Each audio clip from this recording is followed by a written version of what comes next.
என்னடி வாயுது இப்படி நாடுது?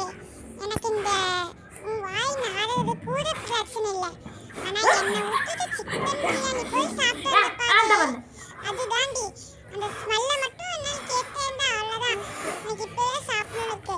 வாங்கி தரியா? வாங்கி தரியா? வாங்கி தரியா? பாரு, இப்போ நீ மட்டும் சிக்கன் பிரியாணி வாங்கி தரல, மூக்கு தான் சிக்கன் பிரியாணி.